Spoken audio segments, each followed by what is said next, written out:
Recording in progress. We are currently recording and the audio is good. All right, so let's go to here, all right, bright space. So you can see today, the goal is we're going to have these two modules basically. We are going to, I've covered the machine learning pipeline on Monday, and today we're going to cover just problems. So we're going to, one of the things we're going to do is just look at problems, different kinds of things that could be represented as a machine learning problem, basically. That's going to be the idea. And then you're going to get a homework assignment related to that. And then also, I'm going to go over this. So we're going to get into the environment. So that means getting into Jupyter notebooks. So I'll talk about that. And just, the first assignment is really just kind of a warm up. It's just for you to kind of, practice getting into the environment and feeling more comfortable. And then you'll have a few problems on the assignment as well related to just using the Jupyter notebook. Okay. So before I continue, are there any questions? Doesn't sound like there's any questions. I also posted the initial videos. So just if you look at the course, so here, machine learning foundations. Let me just update this. All right, so if you take a look down here, you will see that I have actually updated this January 10th, the first day. This video is now the current video. And then these two links are basically from last year, but I will be replacing them today as we, with today's video, since I'm recording.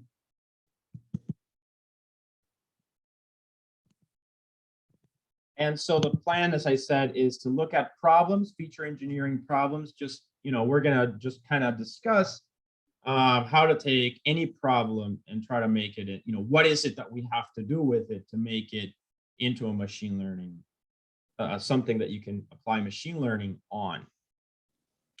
And then also, as I said, we're going to do a warm up of matrices, vectors, NumPy. I have a link here, and then using the environment, your software environment. So I assume most of you have Windows computers, right?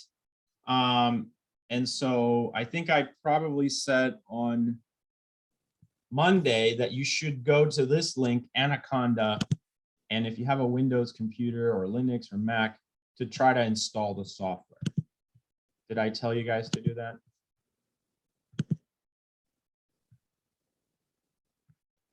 Do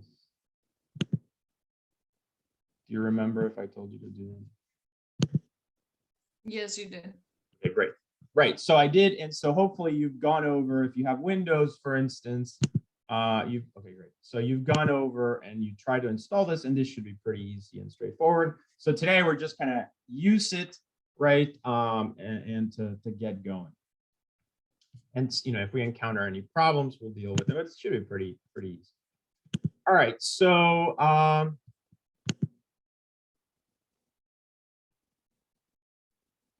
right, so if you've had an older version of Anaconda, probably just update it, install a new one, or make sure you maybe uninstall it and install a new one. You probably just want to have the most updated software. All right, if we go back to the calendar, let's just quickly go back to the calendar. I don't know why I closed it.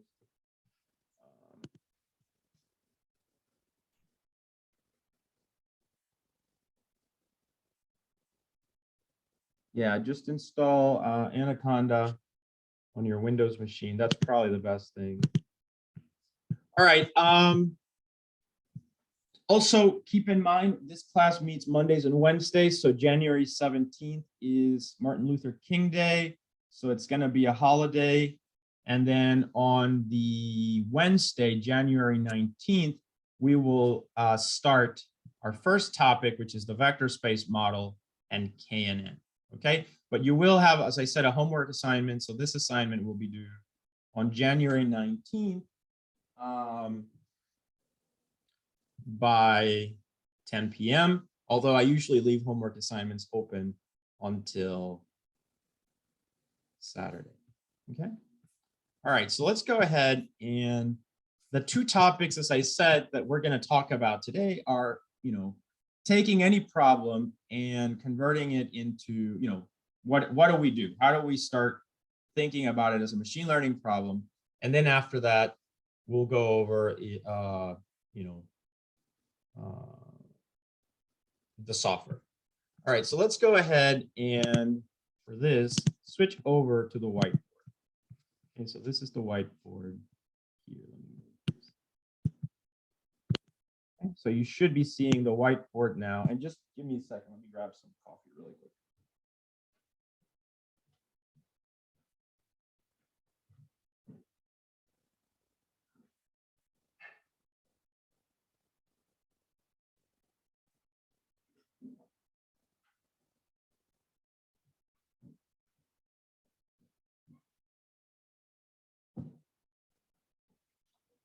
All right, so okay, so the first thing we want to do, and let's think of this as, a homework, right? Because this is what your homework assignment will be. I'm not sure how many problems I'll create, anywhere between 2 and 5 problems of these word problems, where basically you just have to give me some information, and then you'll get, as I said, 2 to 5 problems related to the other thing that we're going to look at, which is basically a library for Python called NumPy that we will start taking a look at today. So just a quick question, I guess. How many of you have used, or how many of you took 265, I guess? Any of you?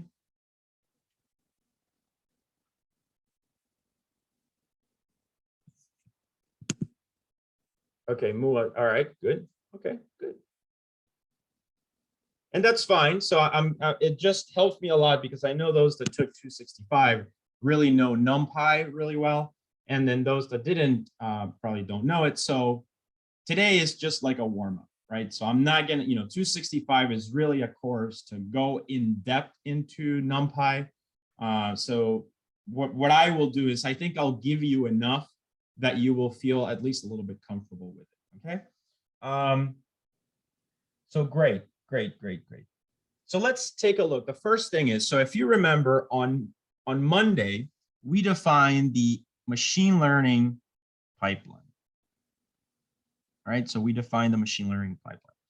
Today, we're just going to say, okay, I'm going to take any problem that I want, and then what is it that I have to identify in it or define in order for me to start thinking of it as a machine learning problem. So that means the keywords, right? The terms, the lexicon. We have to all speak the same language, right? So because we're going to define things. So, later on in the semester, I will just ask you like questions. So I'll say things like, okay, what are the labels? What are the features? What are the dimensions? What are, this and that. And those pieces of information are very important to understand a machine learning problem. Also, what are the metrics, right? So what are the metrics that we're going to use to evaluate it, etc. All right, so let's start then with just a simple problem. I'll start with a couple of easy problems, and then we're going to, gradually make them more abstract. So in machine learning, usually images are kind of one of the most intuitive things to think about. So let's think about a simple problem of, we have a whole bunch of images. We have images over here. And obviously we would have more images, ... right? And then I'm going to use another color to define another set of images. Okay, ... So we have more than that. Okay, so the first things that we can define here is each one of these is an image.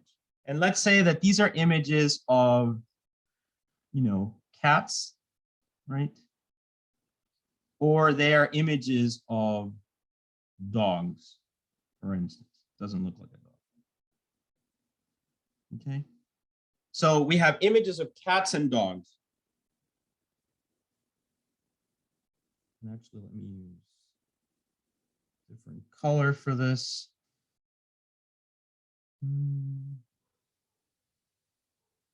All right, so cats and dogs, right? So what we want to do now is we want to build a model. We want to build a model, and we want it to be a machine learning model, right? We're going to define that we want. So what do we want the model to do? We want the model to take in as input one image, right?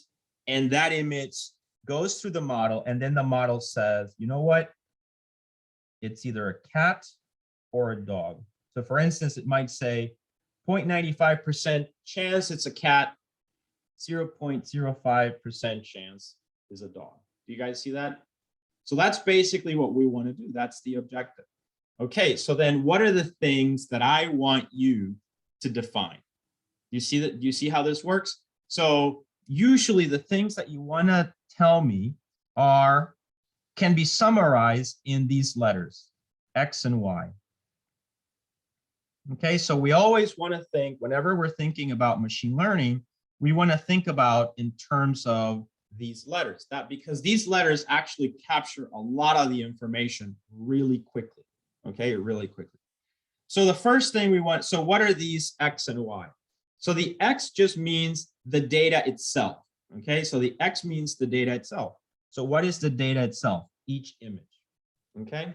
And then the Y means the labels, okay?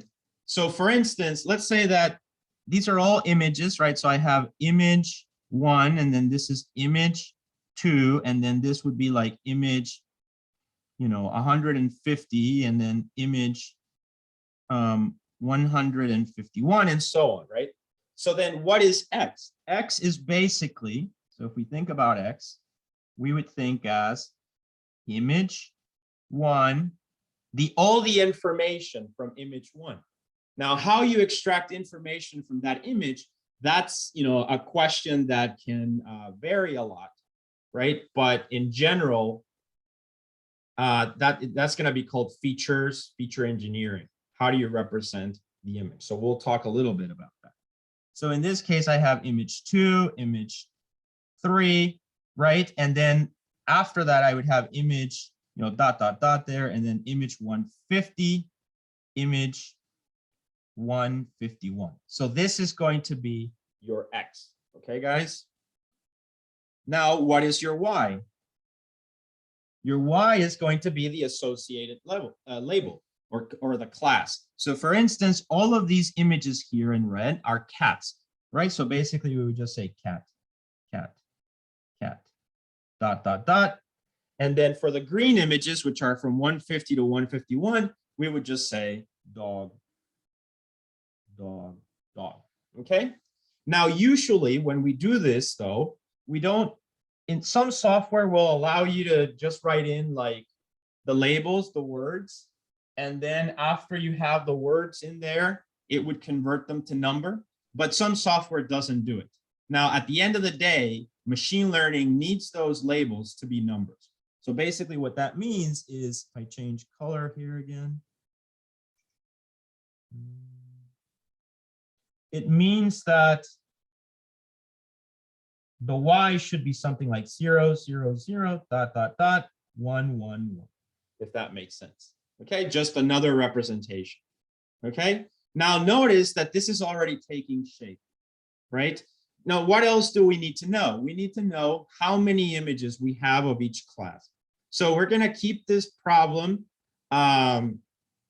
simple. So let's say that we have in total 150 images of cats and 150 images of dogs. Whenever the data, the number of samples or images in one class is similar to the number of samples in the other class, we say that the data set is balanced. Now, if I had, for instance, which can happen, and actually in the real world, this happens a lot, if I had, let's say, 10 of cats and 150 of dogs, then we would say that the data set is imbalanced or highly imbalanced, actually. Okay, so hopefully that makes sense. But for now, just to keep it simple, we're going to say that we have a balanced data set, because usually when you have a balanced data set, that's really when your data is, you know, the best, basically, or your results, I should say, your results are the best. Okay, so then we've defined that we have 150 images of cats and 150 images of dogs. So basically in total, we have how many images? We have 300. So that is very useful, because now we know the dimension in this axis, right? So that's gonna be 300. All right, and that just means that we have 300 samples. A sample is usually defined as the unit that we're using for machine learning purposes, okay? So we have 300 over here, which means obviously we have on the y vector, remember that these are x. This is usually capital X because it's a two-dimensional, or what is called a matrix. And this is y, lowercase, and it's usually a vector. So it's just a one dimension, like an array, okay? But these match. So there's 300 samples, so there's 300 labels. Any questions so far? All right. What do matrices do different from vectors? Do they just hold different amounts of data? That's right. So whenever I say a matrix in this, for now, I just mean a two-dimensional array. Whenever I say a vector, I mean a one-dimensional array. Does that answer your question? Yes, thank you. Okay, great. Yeah, so this is really important, guys. You know, this will be always very important whenever you take a problem, no matter how complex or abstract it is. And that's why I will gradually make them more abstract today. And your homework will have some abstract problems in there. But really, this is very helpful, because it helps you to really nail down what you're doing, okay? All right, so now, as I said, because this is a two-dimensional array, there is still this dimension over here, right? Let's call it M. Now the question is, what is that dimension going to be? Well, that dimension actually, let's think about what it could be. So if you think 1, 2, 3, all the way to 300 are the individual images, right? Or whatever we're looking at, but they are the individual samples, okay? So they are the individual samples. So that basically means, okay, each row is an image, right? You guys agree? Each row is an image. So if each row is an image, then the question is, it's basically like a vector or an array, and the dimension currently I'm setting it to be M. Okay, so it's an array or a vector of size M, which is great. But what is size M?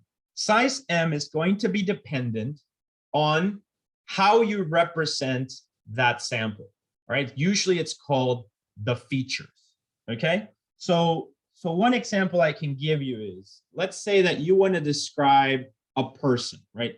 All people, you want to describe them, and you want to build a model that just says, you know, this person will buy a Mac or will not buy a Mac, you know, a Mac, so that, you know, you only advertise to the people that you think will buy a Mac, right? You know, Mac computer, Macintosh. So what do you need to define a person for that purpose? Again, if we define that each thing, right, 1, 2, 3, all the way to n is a vector, right? And imagine this is X, each one of these is a person. So now we need to figure out for each value in the array, let's say, you know, which I'm only right now calling this thing an array. Eventually I'll start calling it a vector. So we have to get used to the lingo, okay? And now each cell in this array, we're gonna call actually a feature, all right? So usually then we just use the letter F. So I'm gonna say F1, F2, F3, ... all the way to FM. So now I know that I can have M things, M cells in this array that I'm going to use to define this person. So now let's think a little bit about it. If I want to sell Macs to anyone, you guys, everyone, your parents, your grandparents, your friends, how would you what things would you want to know about a person in order for you to have valuable information about whether or not they could buy a Macintosh? What do you guys think?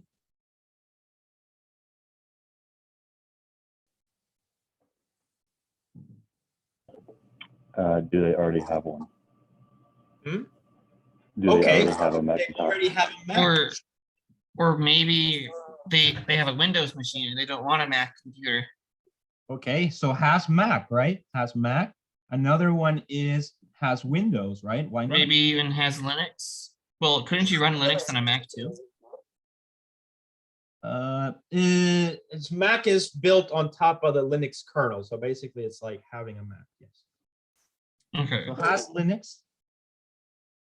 What else? Uses a tablet, like a bigger smartphone. That's like a smartphone and a tablet combined instead of having an actual computer. Okay, tablet. Has tablet. Yeah. What else? Doesn't want a computer. Maybe not tech savvy. Okay, tech savvy. Sure, why not? What about things related to income or demographics or things like that? Age, What about actually, height? that's better yet. Huh? I'll say that's better yet because you don't know. Because maybe older people don't want to have a Mac and they'd rather something more simple. Right. So F6, so age, right? So age could be relevant. Exactly. Maybe income. What about height? How tall they are? Do you think that's helpful to determine if they want a Mac? No, I I wouldn't don't say think so. so. You don't think so? So that doesn't have to be a feature. Now, it could be in your data, right? Could be there, height. But most likely, this would not be very helpful to your model. Do you see the logic where I'm going with this? Yes. Yeah, and we could basically do this all day and come up with 10,000 features, and some of them might be useful, some of them might not. But that's the whole point here, right? Is that we have total power to come up with features that allow us to define our sample, and then we just have to code them in this vector. So for instance, for has Mac, which is F1, what would be the value there, do you think?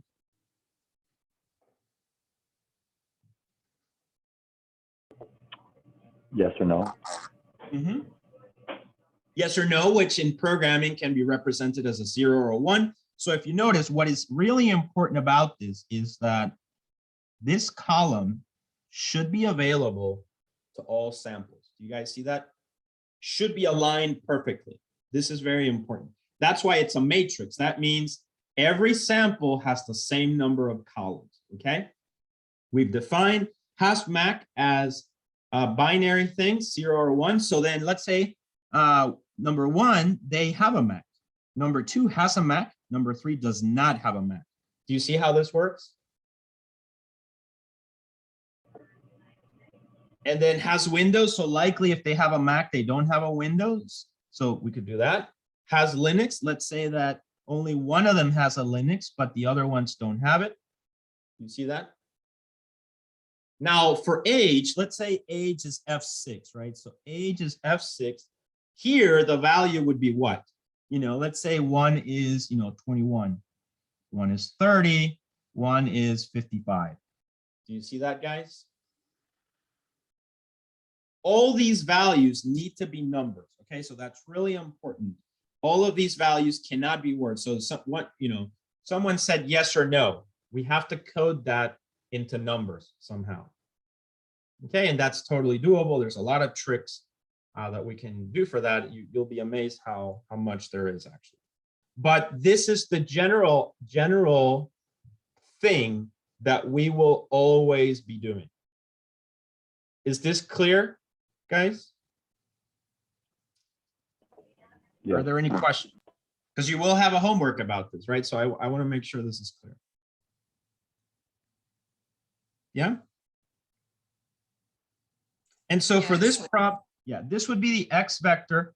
Then we would also need a Y vector, right? So remember that everything pretty much that we're doing this semester is what falls under the idea of supervised learning, which basically means for every sample that we have a label or a class associated with it.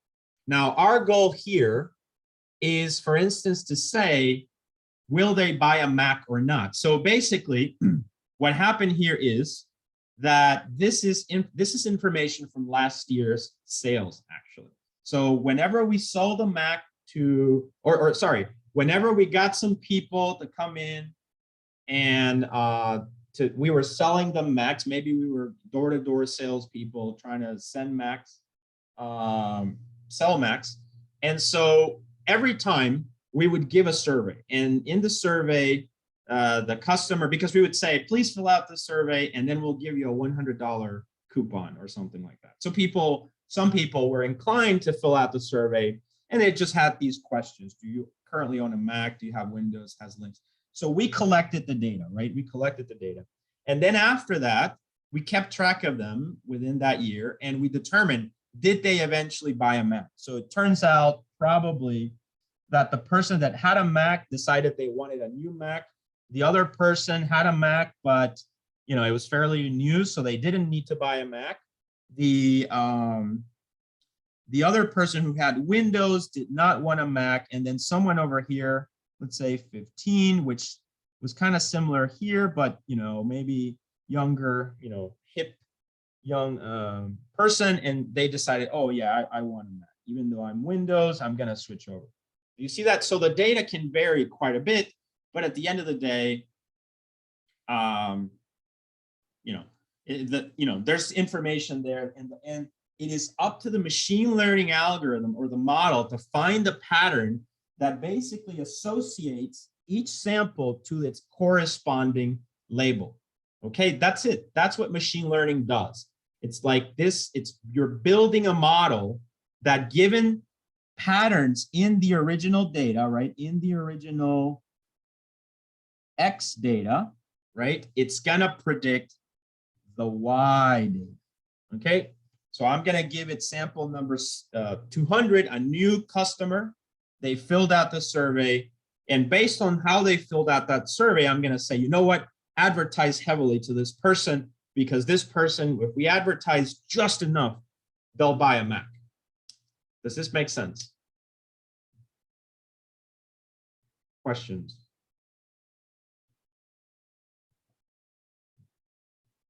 No questions, guys?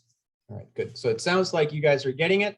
All right, so now let's go back to the slightly more complex problem that we were looking at of the cats and the dogs, right?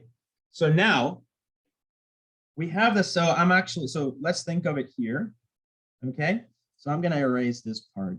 I need a little bit more room. Okay, so the question is, what are the features? Right, so remember, I need to define F1, F2, F3, all the way to FM. ... FM. So what can we use for this? Remember, what we have here is we have images of cats and dogs, pictures. What is a picture? A picture is usually, we have to define what a picture is, right? So a picture is usually a grid, right? If it's in black and white or grayscale, it's just going to be one grid, which is of some dimension. For instance, let's say it's 28 by 28. So the pictures are kind of small. It's important that we keep the pictures no bigger than 300 by 300 in machine learning, because otherwise it just currently processing power cannot handle images bigger than that. So let's say you have those big 4K images, right? High definition, etc. You're going to have to compress them to something 300 by 300 or below. Okay, just because it would be a lot, especially with the high advanced algorithms and when you have a lot of data. So we have these images. If it's black and white, it's just like that. If it's color, we actually have. Oh, keeps doing that. So if we have color, it's actually going to be 3 of those that are 28 by 28, and that's just the so-called RGB.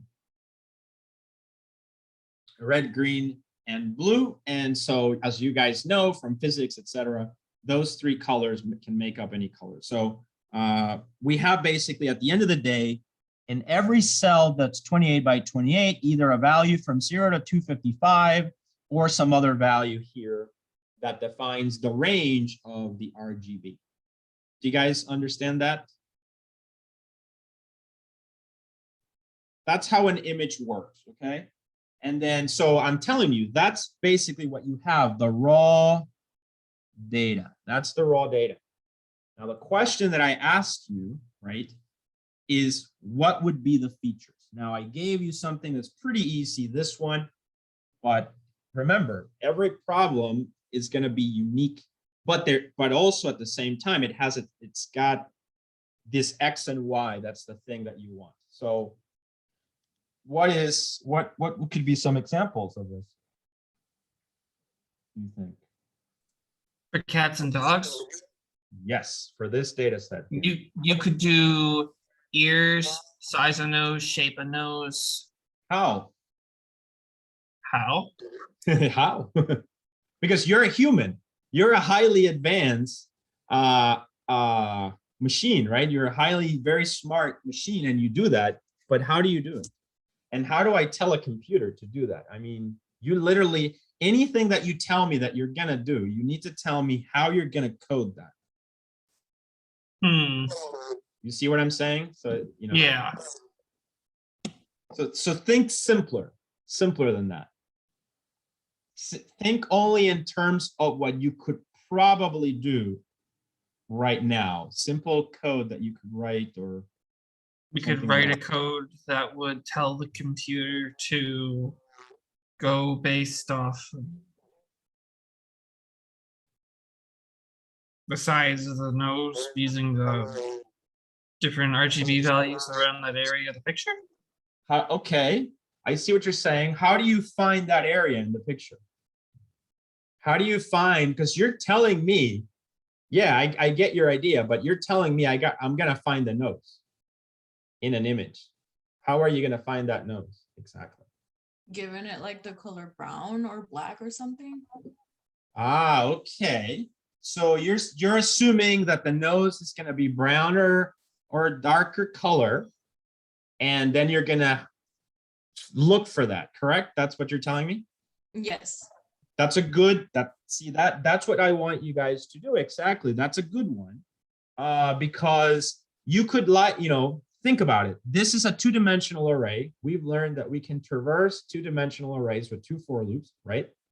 And then all you're gonna do is you're gonna look maybe in the blue, right? Or in the combination of RGB, or if let's just keep it simple and say it's black and white, right? So then you're just gonna, let's say 255 is on the dark side, 0 is on the light side. So then what would you do? You would look at all the pixels and find the ones that are above 180. Is that what you're telling me? Yes. Okay, that's a good idea, right? A good start. So then you still need to define, okay, how is that gonna be represented as a feature? So now you have an algorithm, and you're gonna find what? You find the pixel, right? Where that was darker than 100, that was higher than 180. So let's say that's because you have I and J. Now you have the I and J position where the colors were above 180, correct? But how do you represent that as a feature? What would you do? What's the simplest thing you could do?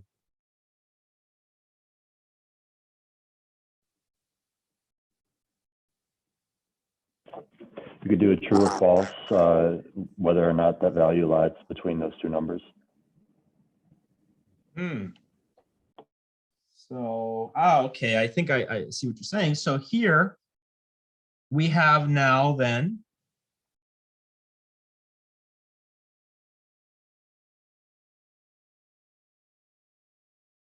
something like this, right? So remember, this is X, this is Y. We know that there's 300 images.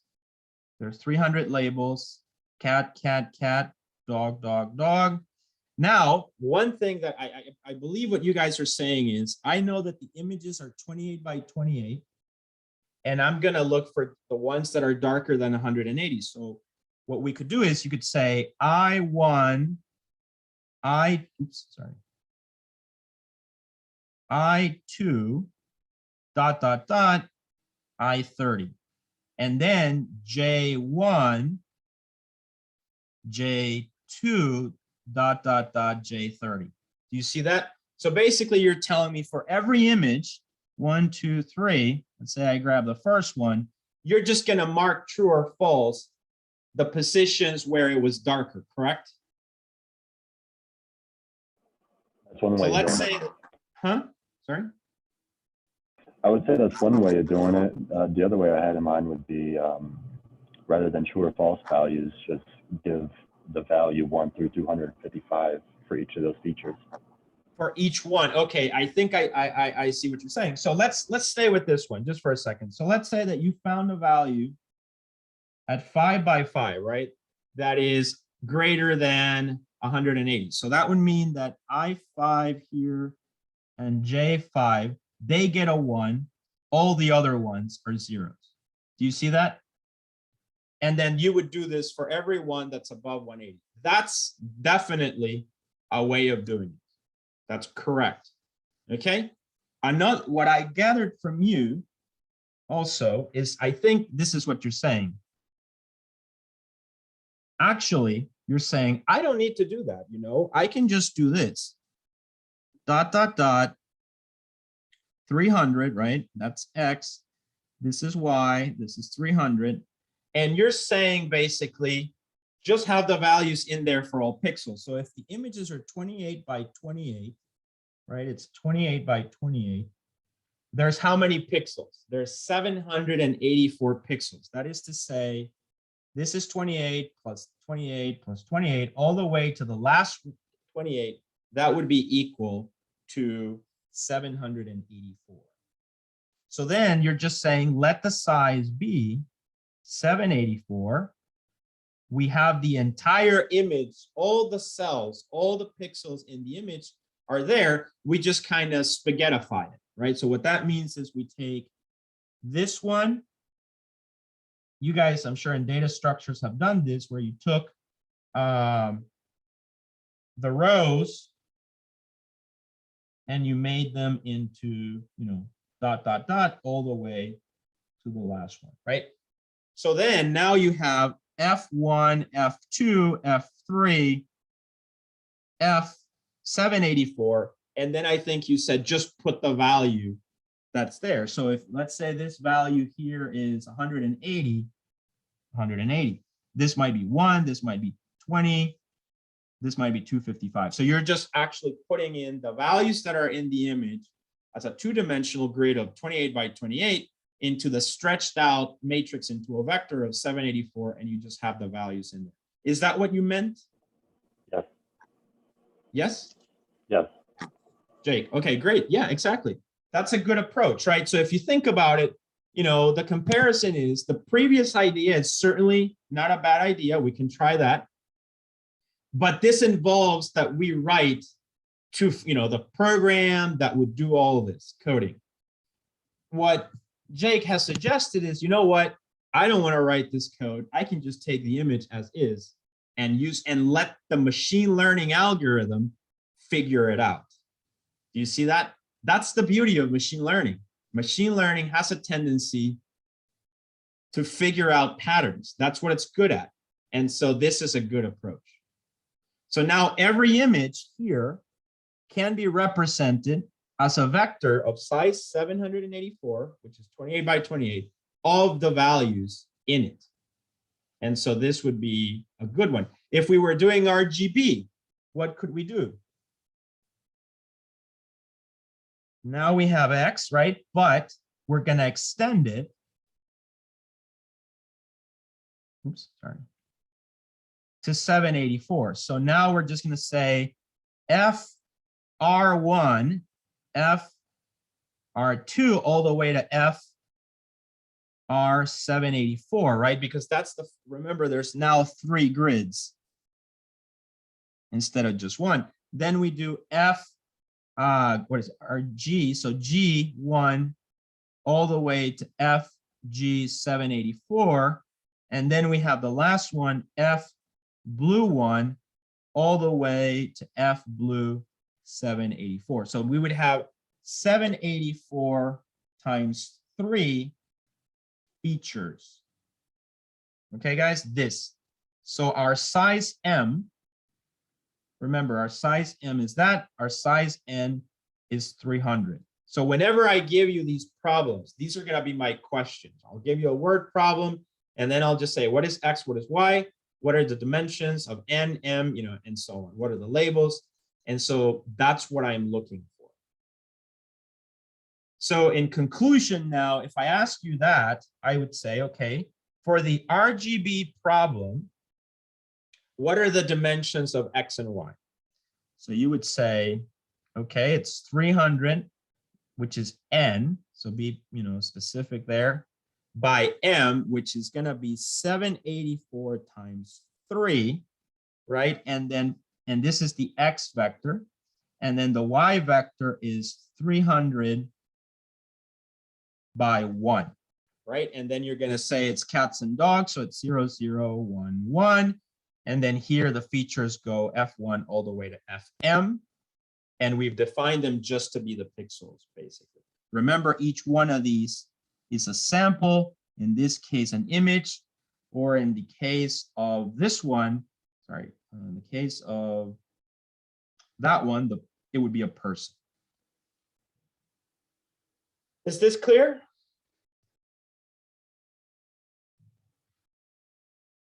Yeah, it's clear. Mm-hmm.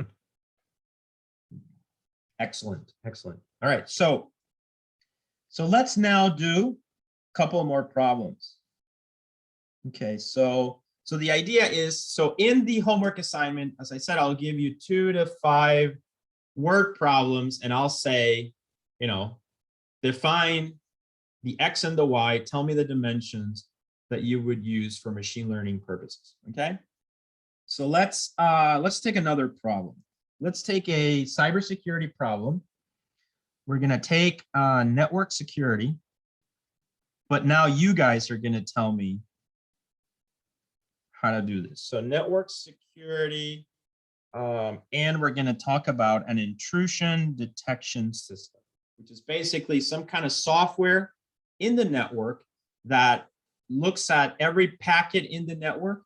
And basically, as it looks at a packet in the network, it's going to define whether it is an intrusion or not an intrusion, right? So we're going to have to think about that. So now, I'm asking you, please, you know, develop a machine learning algorithm that can help us to detect intrusions. So basically, we want an AI-based or machine learning-based intrusion. So let's say actually machine learning. So it would be machine learning-based intrusion detection system. Okay. So how do we? What do we do? How do you start? So I want you to define, remember, what do you need to do? If you're lost with it, let's say that you're lost with it, you don't, okay, what do I even do? Start with X and Y. Tell me what they are. So who wants to, so I want you guys to answer these, right? So, you know, because the homework will be very similar to this. So start defining.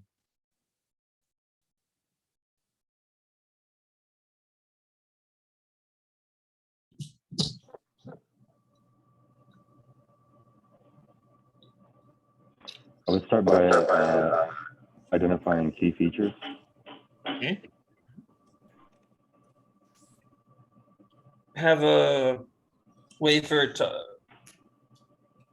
define IP addresses so we can figure out which addresses are supposed to be where, which ones aren't supposed to be there. Right. So you're And thinking have the about machine, packets, correct? So packet is yes, where data packets. packet is where your data is going to be located. Good. All right. So let's start there. So let's start with the simple. Don't the features are usually the hardest part, right? So Hmm. don't start there. Instead, now say, okay, I'm going to start with N by M by N by K, let's say, right? So what are these values? We know K is going to be 1, right? Okay. Right. Okay. So how many labels are you going to have in this problem? 4. Why 4? Never mind 3, because we only have 3 different letters. 3 different what? We have 3 different letters. Oh, no. I mean, remember, these Y vector is the label. So what I'm asking, so basically you have to tell me the labels. What are they going to be? X and Y. We can have one that's data packets, just one that's packets, and we have one that's the information inside the packet. So we can have one that's packets and one that's data. But okay, so remember, what is the goal of this machine learning algorithm? What do you want to do? To find network security IDs. You want to build a model Hmm. that basically takes what? A packet Yes. and does what with that packet? If it's an intrusion detection system, what should it output?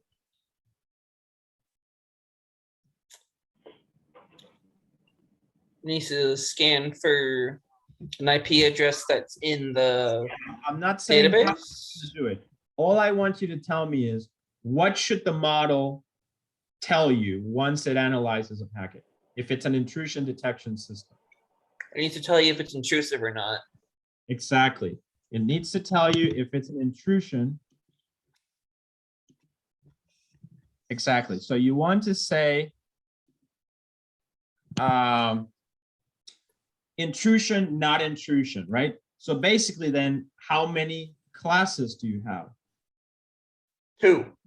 2. Perfect. So that's what I'm looking for. So you define the number of classes and you're going to say intrusion, not intrusion. But because we have to represent them as numbers, we say 0 and 1. Does this make sense? Yes. Okay, so now these are defined 0, ... however many, 1, ...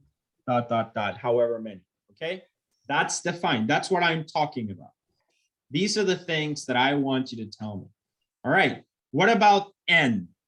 What do you think, reasonably speaking? We need to define 2 things with N. Usually, the generic name for these rows is actually the best name that we can use for this is actually a sample, because it can be anything, right? It can be an image, it can be a person. In this case, we're talking about network security. So what are the possibilities for a sample?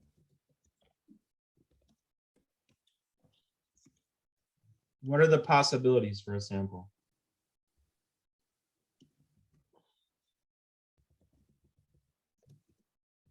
What is the sample here?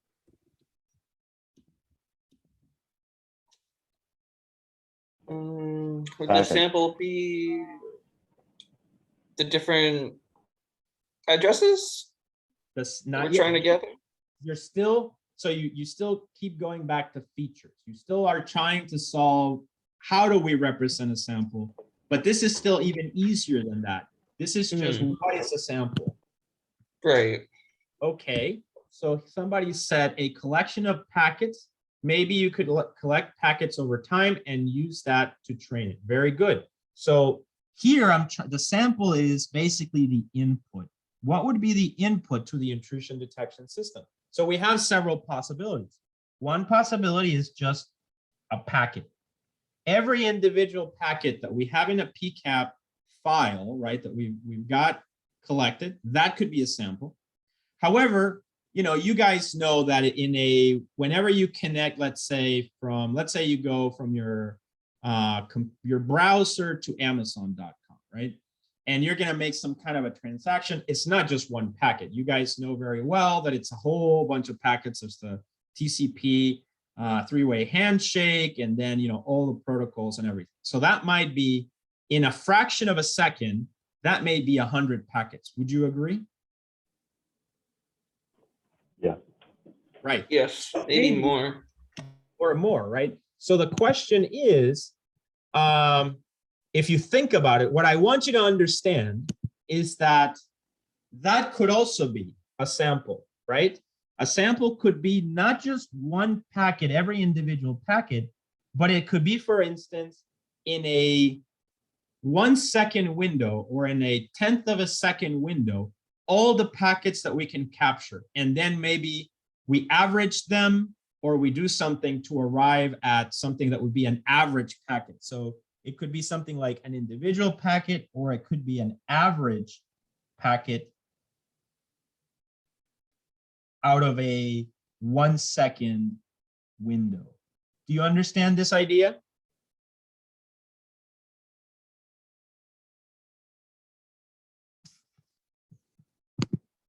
Okay, great. So that's basically what I'm saying, is just, a sample could be a lot of things.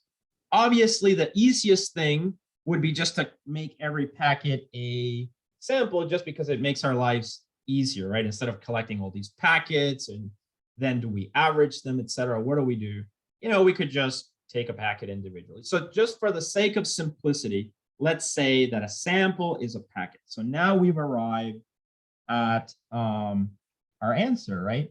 Our answer is, now remember, there is no, what I want you to understand is you're the machine learning, or you're the data scientist. So you're the architect, you're designing this system. You need to answer these questions, and they are based on the type of problem that you're trying to solve, okay? Based on the type of problem. So in this case, you now define, my sample will just be a packet. We've defined that. Okay, great. Now, what's going to be the size? Before we get into the features, we're not there yet. That's usually the hardest part, so let's leave that last. We still need to answer the question of what is n? So what is n? How do you answer that question? What do you guys think?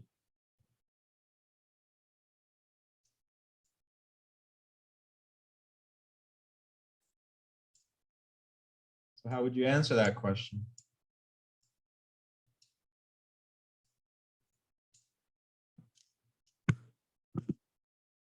N is the number of packets.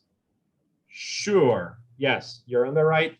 Total samples, that's a better answer, okay? But what is the size of n? So I want you to be specific and tell me n is equal to this number and y.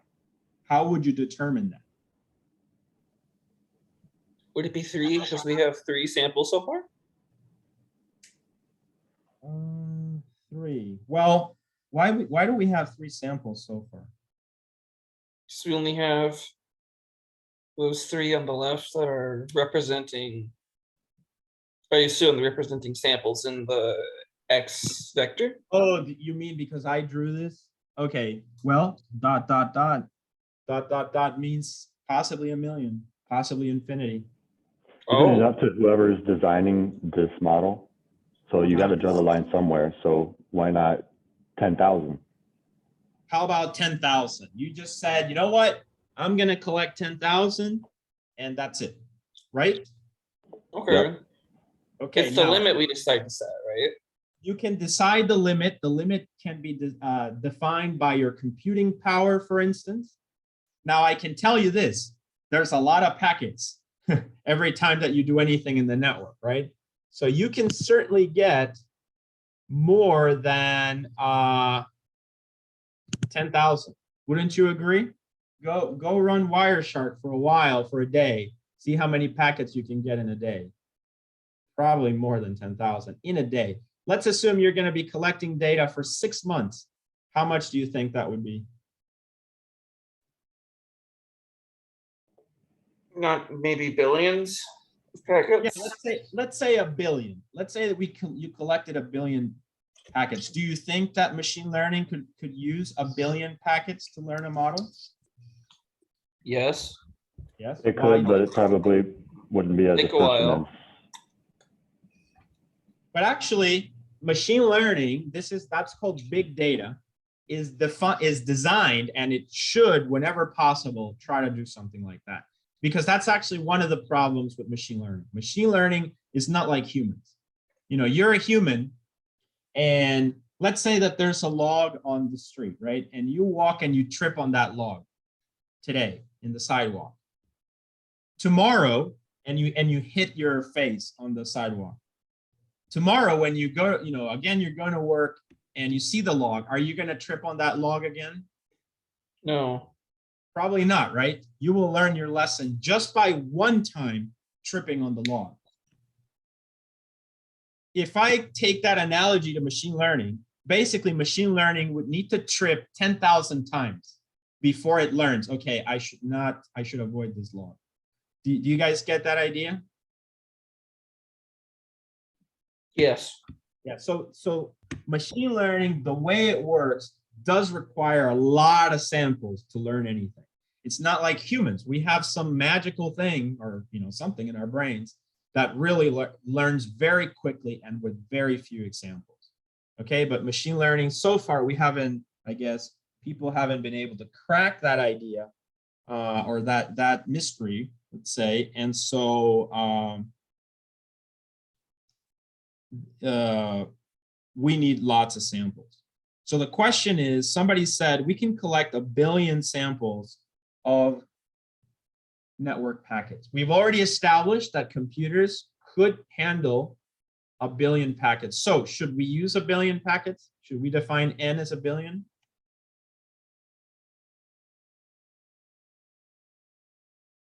We could define it as any number we think is sufficient enough for the so computer to learn what's intrusive or not. You're the architect. You can run Wireshark or some sniffer for 6 months. You can collect 1 billion samples. Should you?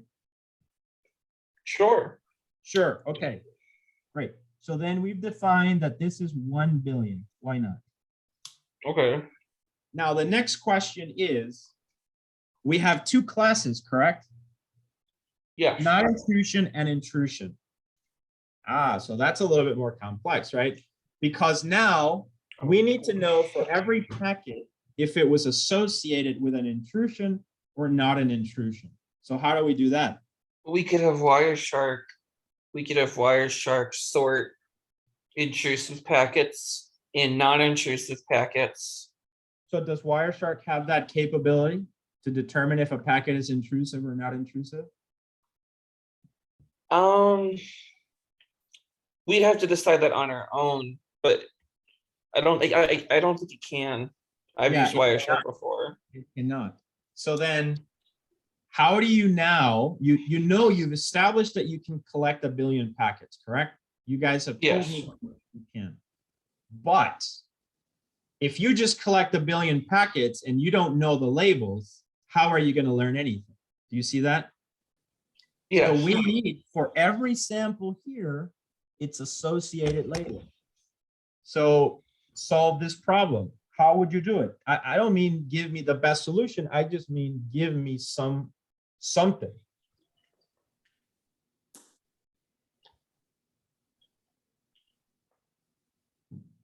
So what do you think?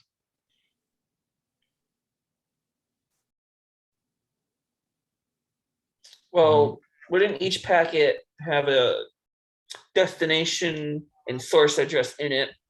And we can decide what source and destination addresses are allowed and which ones are not.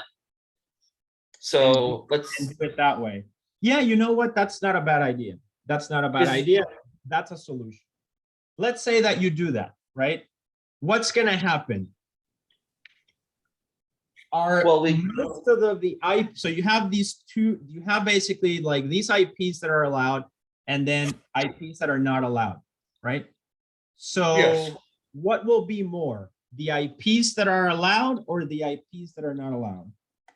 The IPs that are not allowed. We only want what's on our network to be allowed. Okay, so you're saying the ones that are allowed are fewer, the ones that are not allowed are more, right? Yes. What's the ratio? Basically, based on allowed IPs versus not allowed IPs. Maybe 10 out of 100. 10 out of 100. Okay, so you're saying that 10 for every 10 that are allowed, 100 are not allowed, correct? Yes. Okay, so you're basically telling me that 10% of your data set will be what? Allowed. And the other 90% of your data will be not allowed. So now, good, so that's interesting. So now out of a billion, how many are allowed, how many are not allowed? We're only going to allow 10% of a billion to be allowed. Great, okay, perfect. So now you have, now the following question, is your data set balanced or imbalanced? Imbalanced. Why is it imbalanced? Because it's heavily leaning towards one way. It's heavily leaning towards not having. Perfect, very good, exactly. So you're telling me that one class dominates over the other. The not allowed IPs dominate and the allowed are the minority. This is a very common thing in machine learning, okay? Because you guys arrived at this through the reality of the network, right? It is what it is. It is what it is, and you can't really do anything. It is what it is, and you can't change it, right? It's just that's the laws of physics. That's the reality of the world. Perfect. So we're in good shape now. We've established we have this ratio. We've established it is imbalanced. Good. Do you see how this allows you to set a lot of things for your problem? Yes. And at the end of the day, this X and Y are technically, CSV files, etc., that have this information. You can imagine how the Y has, the zeros and the ones, and then the sample will have a billion and everything. So what's the last thing that we haven't defined for our problem? I don't think we designed. M. The what? M. M, very good. So we haven't defined M. What is M associated with?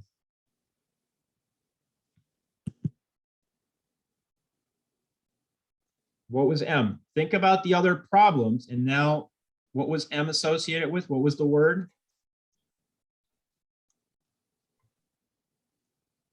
Remember, we have to learn the terminology. So what was the word associated with M? The columns. Every sample is represented by features. Features, right? So let's not forget this word. Usually I've noticed in this class before, students confuse these terms. And so, and that's going to create a problem for you when you think a feature is a label, write this down very carefully. Features are always the columns here in X. So now we define what is a sample? What did we define a sample to be? It was defined to be our different intrusive or non-intrusive addresses. That's the class. That's the class. The samples of the packets. The samples of the packets. We define, just for simplicity, that we want a sample to be a packet.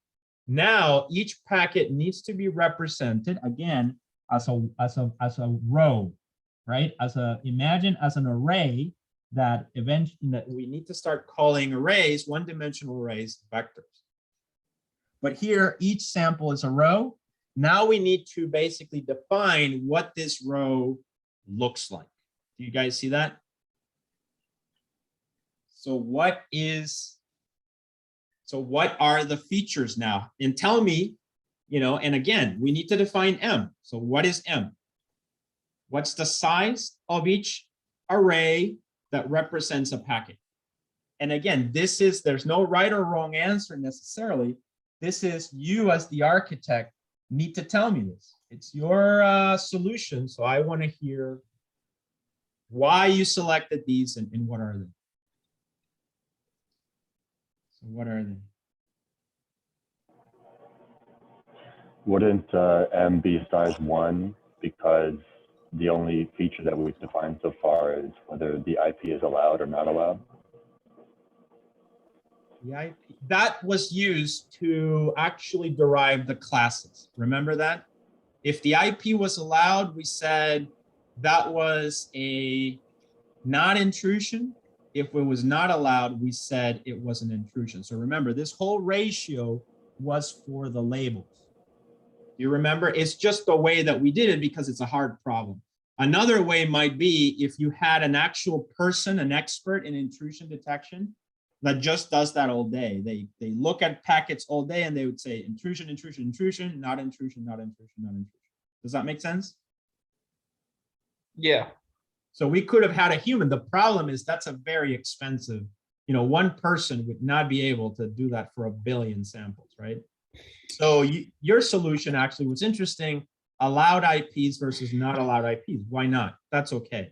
But we use that to derive the labels. Therefore, we do not want to include that in the features. Now think about why. That's actually, it brings up a very interesting point. Let's say that you said, you know what, I'm going to derive the classes based on this idea of allowed IPs and not allowed IPs. And now I'm going to create just one feature, F3, that also is based on allowed versus not allowed. Well, if you think about that, what you're going to end up with is F3, right? That feature for X. And then you have the Y, also based, the class, based on allowed, not allowed. So let's say allowed, not allowed, ends up looking like this. ... right? It looks like that. We derive that from the 10 to 90% ratio.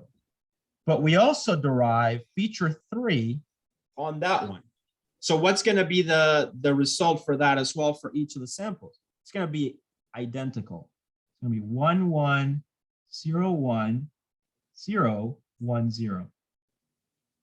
That's a bad thing because we are trying to predict Y given X. But what's going to happen here, the machine learning algorithms are lazy. All right, they're very lazy. The thing that they want to do is they basically want to copy the data. That's literally what they want to do. And so in this case, if they will look at this relationship, hey, whenever I see a 1, this is a 1. Look at that. Whenever I see a 0, this is a 0.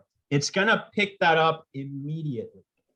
And basically what's going to end up happening is F3 will be the only feature used to predict the class, but that's not accurate actually, right? So that would not be the thing. What you need in machine learning is actually, this is, if you think about it, this is a function of Y equal, some function X, right? And so it's an association, a mapping, etc., or a correlation. And so usually this is called the dependent variable, and these are going to be called independent variables. And what that implies is that, yes, the class depends on these features, but these features are totally independent. Okay, so they should not be correlated like this. At least you shouldn't intentionally create this. Now it could turn out that you find another feature, and that other feature, which is not derived from this, but is derived from something else in the data, does find that correlation, then that's fine. But what I'm saying is do not derive the classes and the features from the same mechanism, okay? You guys see this? Yes. Okay. All right. So anyway, going back to this, what is M and what are the features? So we don't want to do this, right? So we don't want to do that. So what is M and what are the features? What's the size of M? And really that translates into how do we represent each packet with features? How do we represent each packet as a one-dimensional array or a vector? So where do we start?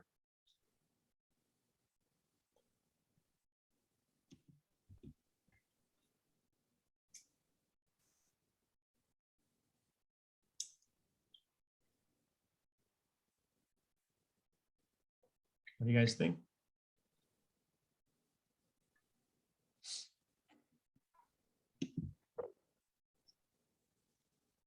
The input is Making the another packet. feature.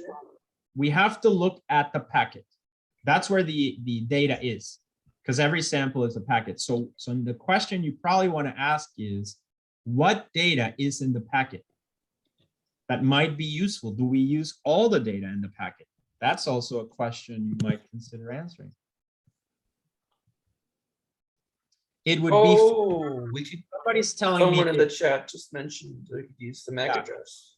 yeah, it would be features of each packet, right? So you could do stuff like the source and destination IP addresses, maybe the MAC address, the size of the data. Yeah, very good. That's exactly what you should do.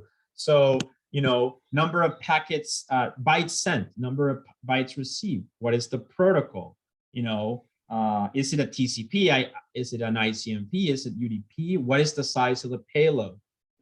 All those things, you're totally correct, could be features. Is it making more sense now? Yes. Perfect. So then, how many, so now the question I'll ask you is, how many of those do we have, generally speaking, in packets? I know packets are different. Some are ICMP, some are TCP, but in general, roughly speaking, how many values might we have? So we'll have like number of bytes sent, right? So that's going to be, let's say, 5,000 bytes. So that can be a feature. Number of bytes received, protocol, those kinds of things. So how many of those do we actually have? Do you think? And that's because I want to determine the size of n. Wouldn't we have roughly 4 to 5? How many? 4 or 5, depending on what we're looking for, because we have source, destination, protocol, It's more bytes than sent. 4 or 5 values, right? It's certainly got. Well, I know it's got a lot more, but those are the 5 we're looking for to make features out of, right? Those are important ones, you're saying, right? Yeah, that's most important. Yeah. Good. Yeah. So exactly, that's a good way of looking at it. So moving here. So then we're going to say that X, these are the samples 1, 2, 3, all the way to N. And let's just say there's 40. Just for the simplicity, this allows us to define that there's not a billion. We know there's definitely not a billion here, right? We know this is a billion. Right. N, the number of samples, but M is not a billion. It's actually like 40. Every packet basically, it's got several headers, right? So there's usually like the Ethernet header, there's the IP header, and then it depends, could be the ICMP, TCP, and then something like TCP will have payload, which is actually the data, et cetera. And then from each one, these are like 4 bytes or whatever. And then in here, you'll have 20 values, roughly, let's say 20 values. And then the payload might, it's bigger. So there's more information there. You see that? So, but let's just say there's about 40 values. Is this making more sense now, how this works? Yes. So M is the number of features we have. Yes. So in this case, Okay. I just arbitrarily said 40. 40. Okay, cool. So now we need to describe them.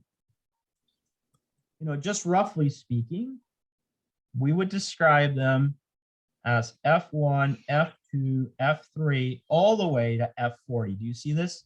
This is what you need to do in the homework assignment. We need you to do this.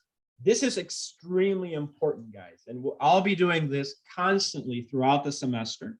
But today, in particular. So what are these? Give me just some of these. Source address. MAC So address. let's think about the source address, right? So that's going to be like 192.168.1.140. Mm-hmm.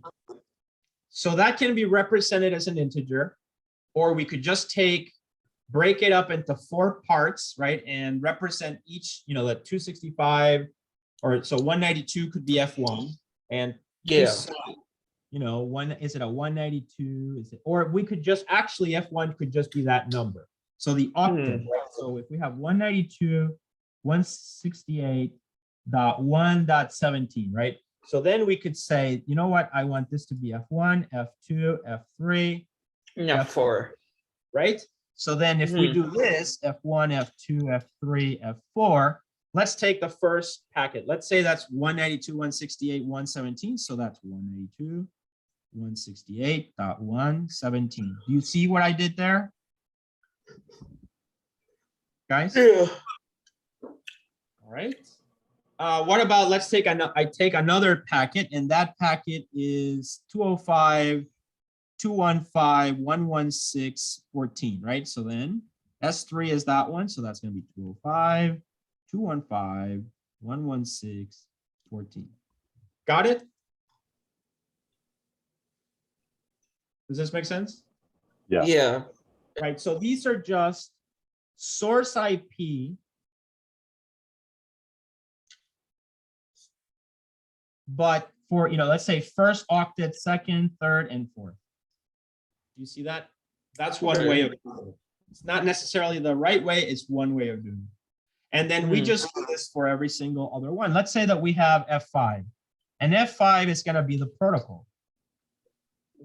So usually protocols are like, one is ICMP, I think, and then TCP, I think it's 6, right? So if the packet, so if this one is ICMP, and if this one is TCP, then we would say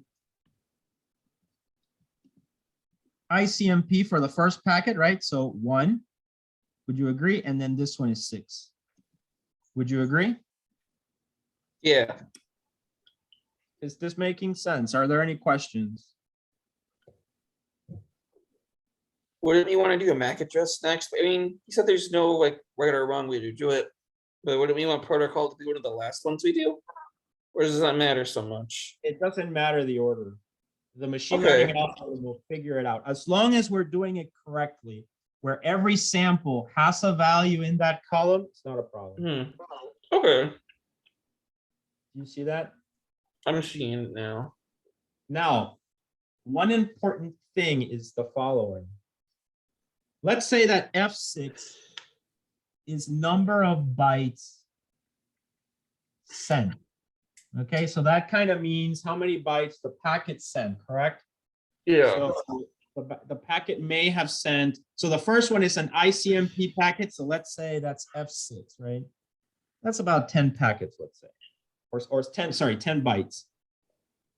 The other one, 205, was a TCP connection. That was probably, it sent out a lot of information. So 5,042. Do you see that? Yes. Now, this is important because that is correct. Semantically speaking, it's a range.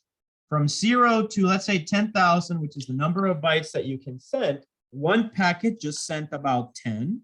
The other one sent about 5,000, right? That's correct.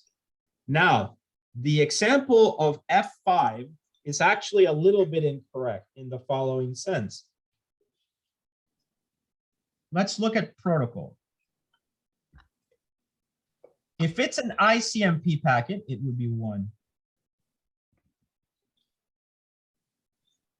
If it's a TCP packet, it would be 6, correct? In that range, and let's say that this goes for whatever reason to 100. 100 protocols is what we're looking at. Do you guys understand what I'm doing here? Yes. What is the difference between this one and this one? Think about it for a second. What is the difference, analytically speaking, in bytes where you have 10 bytes versus 5,000 bytes compared to the protocol where you have protocol 1 and protocol 6? What, when you have 5,000 bytes, that's more than 10 bytes, correct?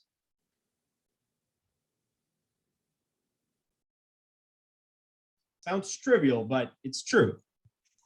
In terms of protocol TCP is 6, ICMP is 1. Does that mean that somehow TCP is greater than ICMP?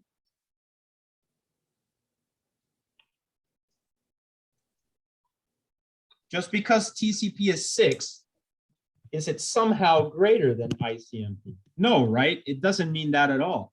You know, it's not the same definition as here. We know 5,000 bytes are definitely more than 10 bytes. Sure, that, you know, if I have $100, that's better than $1, right?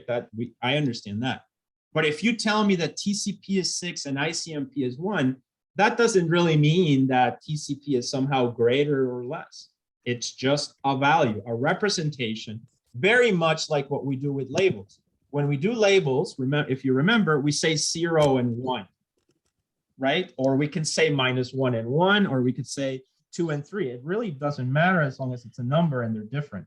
But it doesn't mean that this class is somehow greater than the other one. It's just more binary than anything. One is true, one is the opposite of true. So in our case here, when we represent F5 like this, it's technically not correct, because the machine learning algorithm would try to learn that 6 is somehow greater than 1, which is not true. What it needs to learn is that it is different. So what happens here is that if I'm gonna just create a new slide, that so we had F1, F2, F3, F4, and the one in question is F5. Instead of having F5 to be just one column, because F5 could be, we have to look at all the values that F5 can take. And the values that F5 can take are like, you know, TCP, ICMP. So we're going to assume that it takes values 1, 2, 3, all the way to 20. Do you see that? But there is no relationship of greater or less. It just means this one is ICMP, 6 is TCP, and that's pretty much all it means. So really, it is technically not correct to have one feature called F5. Instead, we need to break this out into features. So if we have 20 of these, we would actually need to convert F5 into 20 features, where each feature would just represent one of the numbers. So for instance, what I'm saying here is, really this one now would be F, what was, you know, let's call it now protocol and 1.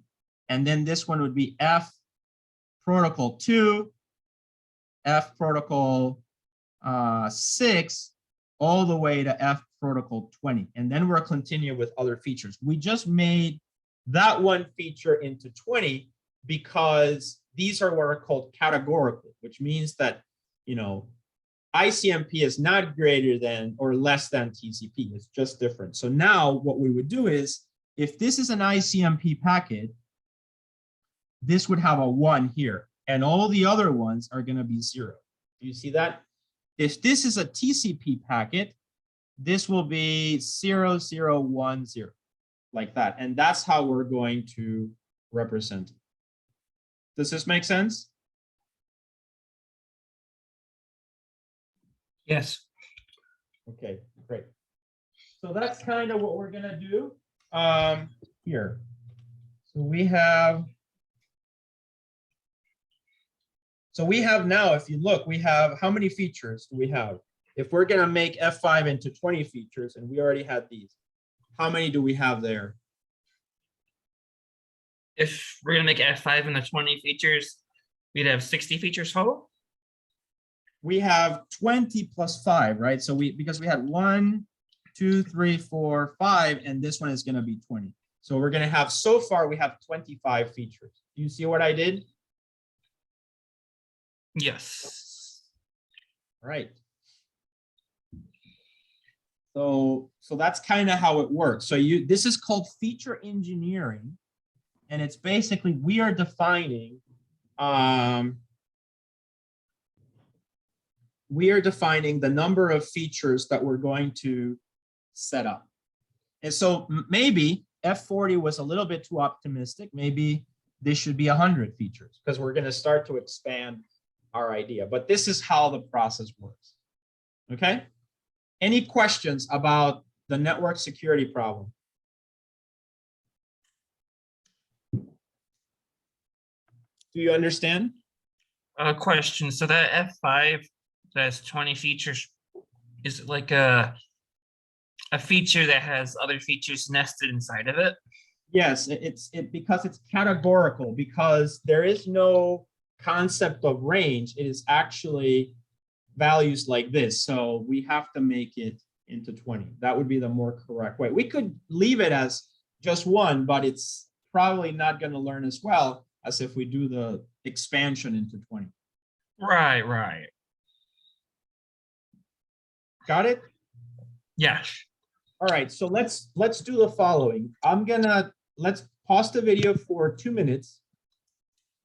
And I want you guys to think of a solution. Let's say that you have audio files or conversations, you know, like, what do you call it? Like you call on the phone and then you get customer service, right? Usually that automated system, it can be very irritating, right? Because they don't answer your questions. So basically a company has all these audio files, just audio, and they want to know if the customer was happy or angry based on the conversation. Does that make sense? Yes. All right, so let's take a break. Let's take 2 minutes and try to solve this. I'm going to pause the recording and then I'll be back in 2 minutes, okay? Okay, so we are now recording. So again, N and M. N, what is this size? What is this number? Okay. Equal? 1. That is correct, 1. These are, remember, these are the labels or the classes. These are the features, F1, F2, all the way to FM. What are these called? Samples.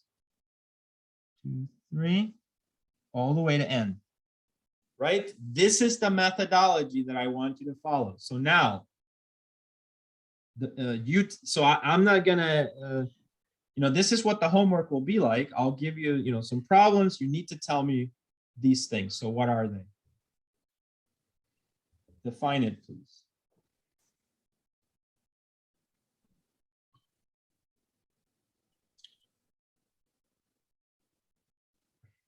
We could have the volume be a sample.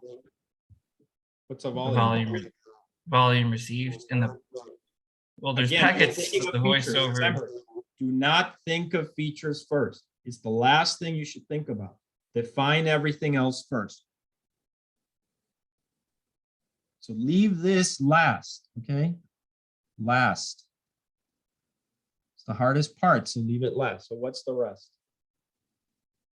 Should we start with the labels? Maybe Sure, like if the sure, customer sure. was happy or unhappy with the.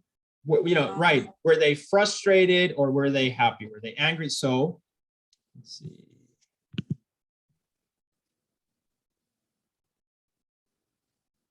Yeah, so then what are the labels? 0 and 1. 0 and 1. Happy or sad, right? So 0, 0, 0, ... 1, 1, 1, ... Very good. And we want to say happy or sad. Very good. What else? So basically we have a 2-class problem. What else do we have here? What else do we need to define to solve this problem?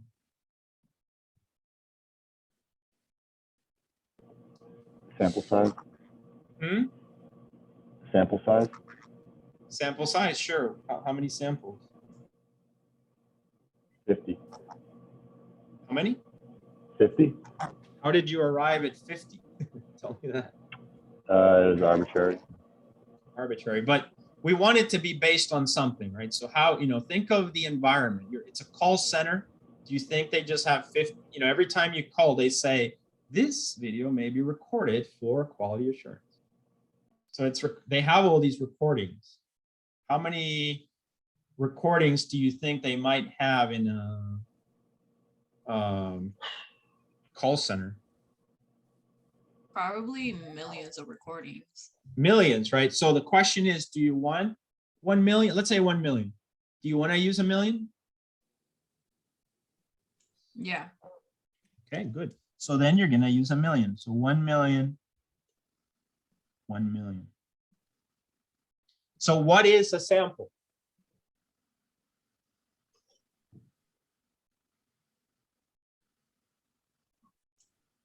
A sample would be each recording. It's recording. What is a recording? Can you define that a little bit more specifically? The conversation between the client and the And what is that usually in terms of a computer? Well, you know, how do you do a recording? What's the file extension or something? MP3. MP3, right? Or a .wav file, right? Yeah, an audio file. Yeah, exactly. So let's say .wav files, right? So you have file 1, you know, .wav files, file 2, and so on, right? Very good. You have those in a folder. Great. Then,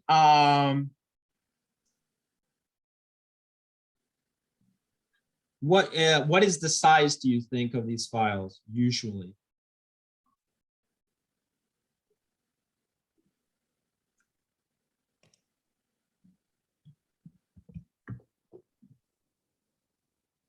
So in a call center, usually a call can be 5 to 10 minutes, let's just say on average, right? So that is important because it determines the size of the file. So the size are actually big. You know, WAV files of 5 minutes on average, they're gonna be big. So we established that, right?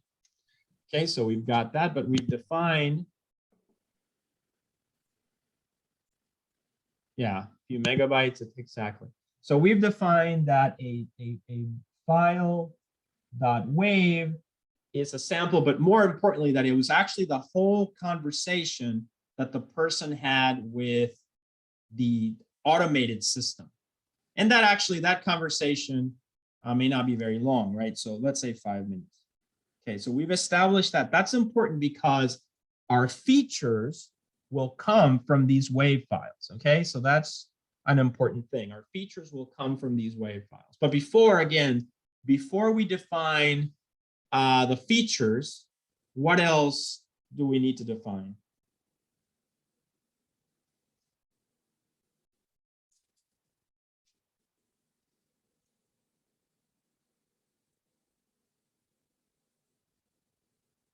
What else do we need to define?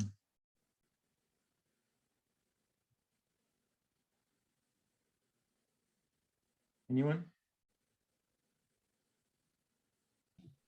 Maybe we could feature. We could define how much sound is picked up. Again, not the features yet.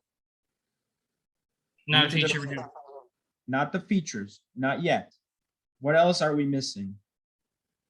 Samples. We already defined that a sample is a WAV file.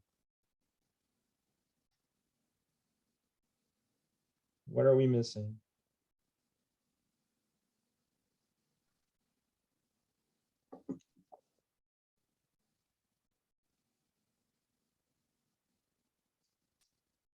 How did we get these labels? We established that the labels are happy. Were they happy or sad?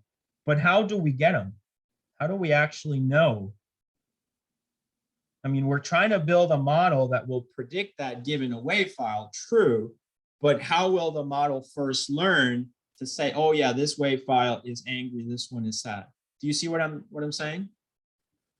Yeah.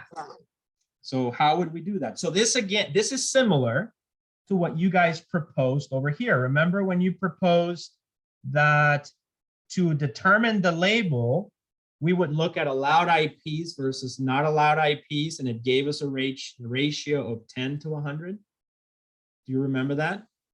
Yeah. So we need to do that, something similar for this part.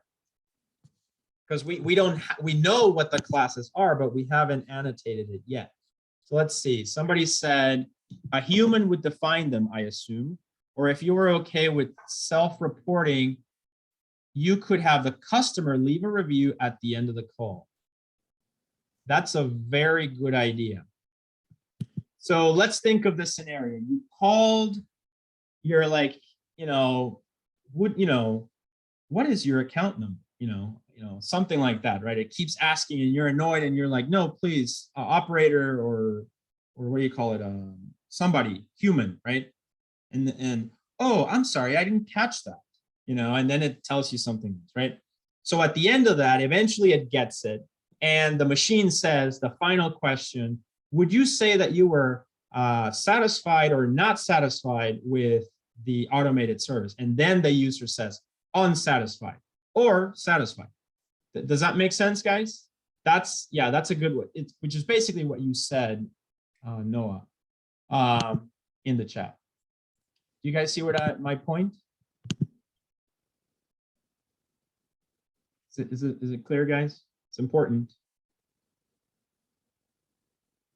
So my question is, in this instance, our goal is to have a way to get our data with the labels. To get the labels for the data, yes.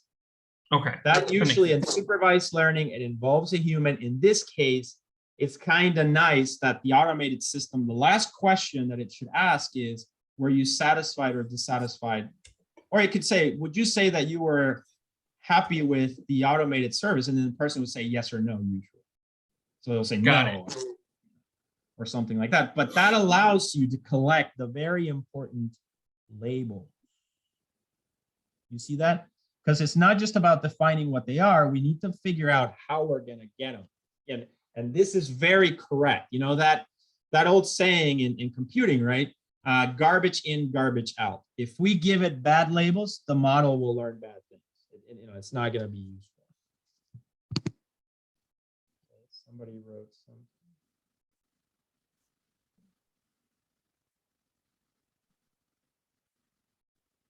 I would assume.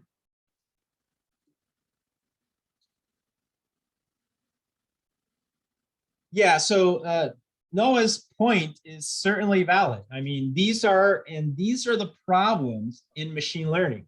Usually, that if you guys read the last comment in the chat, he's talking about how a user who had a good experience will just hang up and not say yes or no.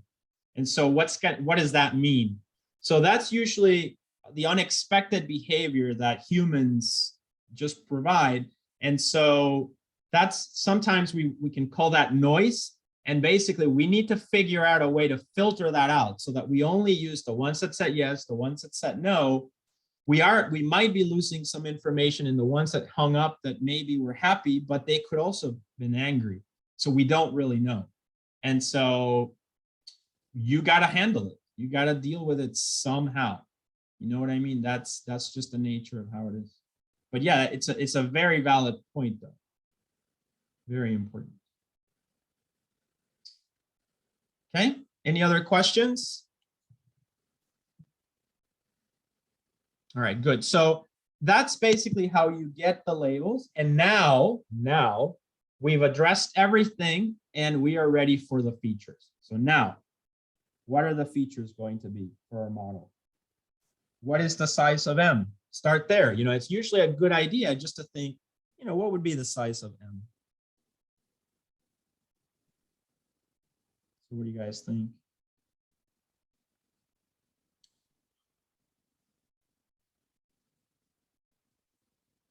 Maybe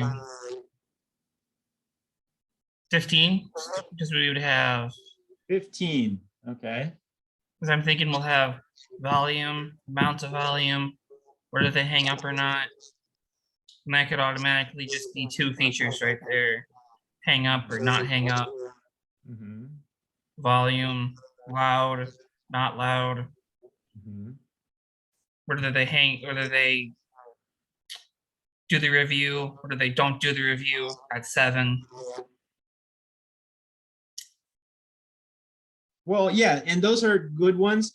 Now, keep in mind, when you have an audio file, a .wav file, right, over time, you have something like this, right? So over time, it's basically, some kind of amplitude of the signal, right?